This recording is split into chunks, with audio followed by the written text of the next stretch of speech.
one of the things you do a great job, the magazine does a great job of sharing not only the what to do in the communities, but the articles, particularly on the spotlight communities, really talk to the culture and the history of the West Suburban communities.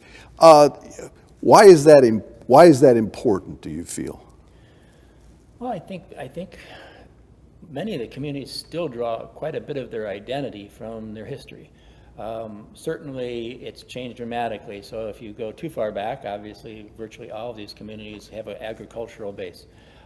So I'm not sure that identity is there much anymore.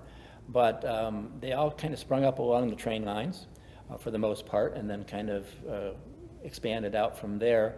And the downtowns, some of them have extremely historic downtowns. You go all the way out to the Fox Valley, and that used to be an escape for Chicagoans. It was like the Lake Geneva of its day, to go out to Geneva, Illinois. Glen Ellen, for example, had hot springs if you go all the way back.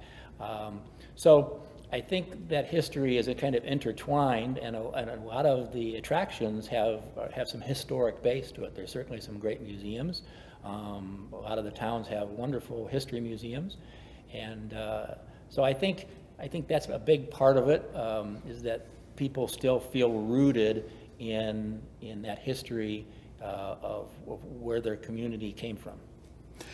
So the history of Elmhurst itself is indicative of what you just described with the communities, in that even the rebuilding of Chicago after the fire of 1871, much of that took place in Elmhurst, the West Suburban communities, which is where the people in the city of Chicago escape to in the summertime, interestingly enough. We kind of think of the lakefront now as our respite, and in fact, they wanted to escape back in those days. Sure.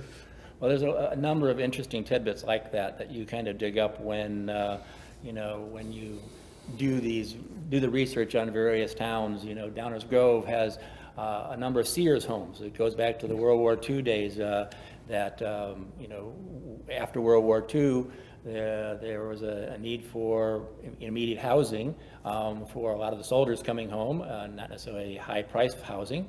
And Sears actually had, homes that they could deliver. They delivered them on the trains, and they took them off the trains and built them. And you would think that, these are pretty simple things, but they're very nice homes and have lasted. And so they have a number of them in Downers Grove, and they're spread around other communities. But I know they have a little concentration. So I could probably go to each town. We're just doing Lockport, and Lockport has a quarry down there, down that way, and it's right on the I&M Canal, and has the big locks that some of the big ships used to come through from all over the country. So it's very interesting when you get down to a lot of the details.